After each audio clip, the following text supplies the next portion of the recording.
Listen, I'm going to give it to you real today. A lot of people are going to lie to you or just tell you what you want to hear and say, oh, everything's great. Oh, you're doing an awesome job. Oh, there's nothing to worry about. Welcome in, fam. Much love, Trav here. I'm here to actually help you. In order to do that, I have to say, wake up. There's actually a lot to worry about. There's a lot that can go wrong. There's a lot that will go wrong if you don't will yourself to work harder, to prepare yourself, to take precautions, and to be very clear about what you want in life and go for it. Because, like Arnold Schwarzenegger says, a boat with no direction is just drifting at sea. You don't want to be just drifting at sea, because what happens if you're drifting at sea? You never get to your destination, and you probably run out of supplies. Your ship's going to go down eventually. So here's some things for you to be afraid of, and you should be afraid to motivate you. Fear motivates a lot of the great people. Fear of death, fear of not leaving a legacy, fear of failure, fear of those things actually motivate a lot of the successful people to go out there. These emotions are not mistakes. We have them for a reason. It's for survival. It's for thriving. It's good to be motivated by fear. If you're like, yeah, I have zero fears, then you're probably fucked, right? It's probably doped up. It's like, oh, I want to feel no pain. You know, I used to do summer camps for physically disabled people, and there was a couple brothers who had a rare disorder. They could not feel pain, and they're really cute when they're coming at 3 and they're tumbling on the ground, but over time they're just banging into stuff and having arms, legs, fingers, toes amputated. It's not what you want. You don't want to not feel pain. You don't want to not feel fear. You want to feel pain, know it's causing it, know how to go. Feel fear, know what's causing it, know how to take precautions so you can move on to the next fear to take care of that. So what do you realistically have to be afraid of? Well, you're going to die no matter what, so you don't necessarily need to be afraid of that. But there's a chance that you die early in a painful way that's protracted with disease. So if you're sitting on the couch and you're smoking every day, and you're drinking every day, or you're eating a lot of processed food, you should be very afraid, because the reality is not good. You can't wish yourself, well, if I'm optimistic, then maybe I'm gonna be. No, you have to start changing today, or you're gonna end your life earlier and it's gonna be painful and really unpleasant. There's that. Or to think like, yeah, I don't have very much money and I don't like my job, but maybe one day it's gonna be better.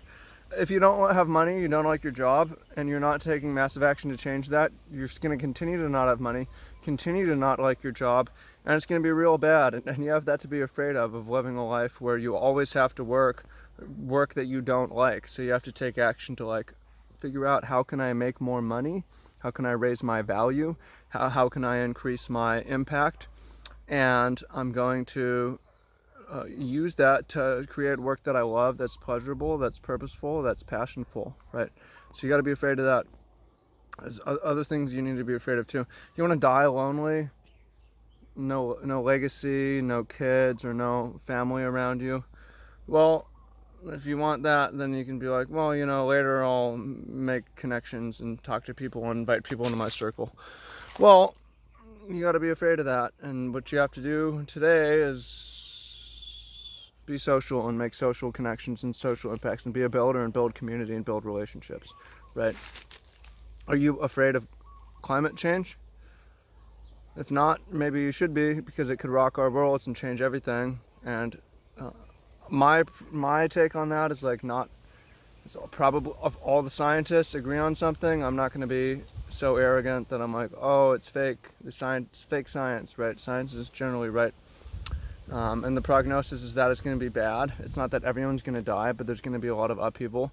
So maybe you should position in yourself where you have some power over your situation, and you have some skills and you have some networks, and you can make a difference in minimizing it. And maybe when shit changes, you're flexible and ready to go. And what happens is, if you worry about these things and you let some worry and let some fear come into your life, you start to dream of solutions, you start to dream of precautions, and you start to take action to move in the other direction. Richard Dawkins says, the selfish gene, not that we just are moving towards pleasure, but also specifically we're moving away from pain, right? So you need to be very clear about what the pain is and what the fear is, and that it's real, and that it's helpful, and that it's useful, and that you want to feel it. If you're numb, then that's not a good place to be, because you're going to pay greater costs later on. For those of you who want to get started, a good place to start is taking control of your financial situation and disconnecting your time from your pay and your work from your pay, and building your value, building your impact so that you can have a business that pays you even while you're sleeping. And you'll probably end up doing other work too, because it turns out work or commitments to other people is enjoyable. So those of you who want help with that, I've got a really cheap $10 course book membership program. There's a link to that down below, and it's gonna walk through my businesses and my products and some strategies and systems, and all focused on freeing you financially and freeing your time so that you can address these fears. But if you're not in a good financial position, then it's gonna be hard to afford good food, and it's gonna be hard to pay the bills and have money left over to it's gonna affect your sleep and your health. So you should get that taken care of, and then get your health taken care of, and then get your relationships taken care of, and then you can focus on, we together can work on world problems like how humans are going to make it through this giant shift transformation that's happening. So if you're with it, $10, get with me today. There's a link down below. You should do it. Everybody else, you missed out. Well, everybody, comment down below. What's something that you're afraid of, and what's one action that you're willing to take to, as a precaution to prevent that negative reality from becoming true? So, I mean, I'll share mine. I don't want to be so broke that I can't afford health care and dental care and have that situation later in life. So that's my motivation. All I need to build these businesses that I'm building and launch these projects that I'm launching is build more businesses, and I'm gonna have more commitments perhaps, but I'm gonna have less financial worry, and then I can go worry more about higher up pyramid fears. So hope you find this useful, hope you find this helpful. What's one fear you have, and what's one thing you're going to do about that? Comment down below. Appreciate you. Thank you. Talk to you soon. Peace out.